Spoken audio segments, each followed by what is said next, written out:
watch His Highness assume office and how he's going to handle that. Now, there are two state prosecutions as well. We have Judge Luce Cannon down in Florida, who's dismissed the case. It's pending. She's cannon fodder. On an appeal brought by Special Counsel Smith. And the debate will be, what should we do about that appeal? Well, here it is.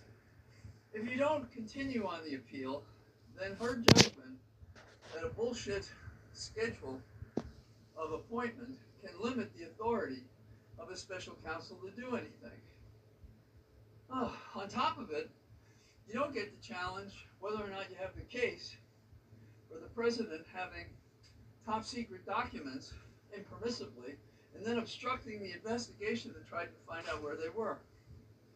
Now the other case, non-federal, in Georgia, involves Fannie Willis.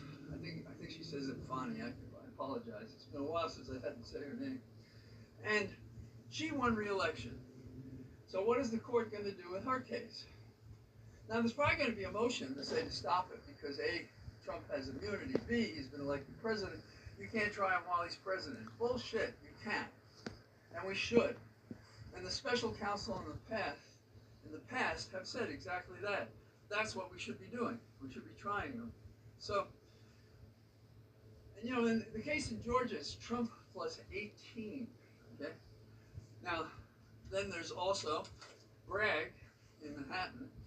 We have the DA's office who prosecuted Trump for his hush money in the 2016 election, and Trump is scheduled to be sentenced on November the 26th.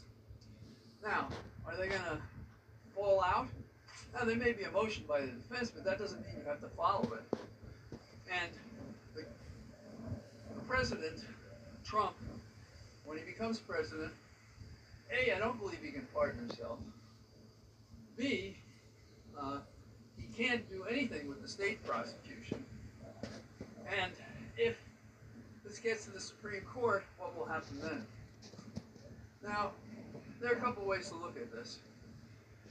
One is, this is what we expected would happen if Trump won. These dangers, and people making these bad decisions, and not having the courage to commit the case to whatever it takes. Appeals, hearings, trials, to get at the truth. Because a president can be indicted. President has been indicted. President can be prosecuted. And he should be prosecuted. And what does that mean to the presidency? I don't know, the 25th Amendment. He has to sit on the back chair until all those cases are over. So, now to cut to the chase, if we're just looking at the New York case with Bragg and the hush money, what would I do as the judge sentencing Trump on the 26th?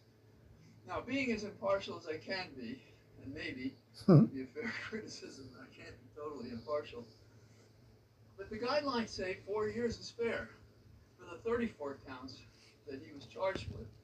And there's all this misconduct in court and everything else. Can we allow, forget all the other cases, can we allow the image of Trump in that case, sleeping, farting, doing the stuff he did, trying to intimidate the jury, grab him all by the pussy. Respect for the court and counsel, making threats. I could stand up at that and shoot someone. I could shoot a bunch of people. I wouldn't lose any votes. And when he is sentenced, You'll never have to vote again. He would be 20 million plus missing. Huh? He would. Hannibal Lecter. Some would say, okay, you sentence him to say 4 years, what I propose. This Cheney should get 9 rifles in her face, ready to fire at her. On inauguration day, is he sworn into office? And I think that's a nice problem, and that's a problem I'd like to have. So, as from the beginning, when we had cowards in every direction, public officials, party leaders, commentators, the only case that shows a pathway to jail, in my opinion, is the Bragg case. There's plenty of room for everybody to run scared from the house and do nothing prosecute or advance the prosecution of Trump. But no one's above the law. Bragg case, that's the Land of the free, home of the brave. case that can go forward. And that's the one we should put our bet on. The days ahead, we'll see what they do to screw it up. We'll see if the judge blinks. We'll see if the prosecution blinks. And I'd rather watch one of these half-baked serials on one of the streaming channels than deal with the unsettledness of how they're going to dispose of the cases against Trump. And finally, my prescription going forward for everything that's messed up in America now because of this election and because of the cowardice and the weak-willed individuals who are in positions to make a difference who choose not to, is the media must calculate the legitimacy of an appearance. Not put it on to get money, to get eyes on the TV set, but only if it is newsworthy.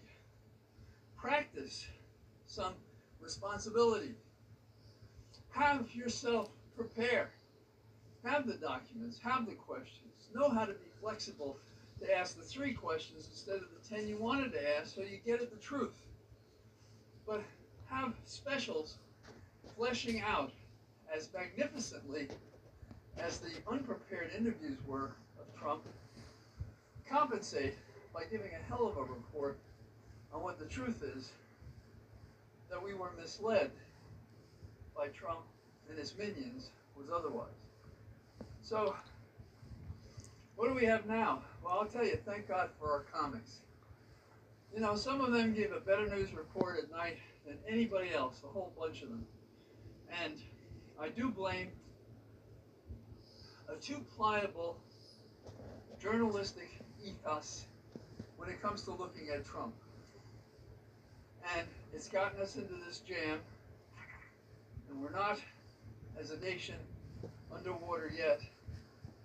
But the fact that we start with announcements of how they're going to dismiss the criminal charges against him, that's what this was all about, ladies and germs. That's what it was all about. It was about Trump, not about you or me. It's about him. You get in his way, it can be about you. But otherwise, it's clear sailing for the orange ogre from Mar Loco. So, Mar Lagoon. Until tomorrow, I say goodbye to you from my cathedral of trees. I'll talk to you then. Bye-bye.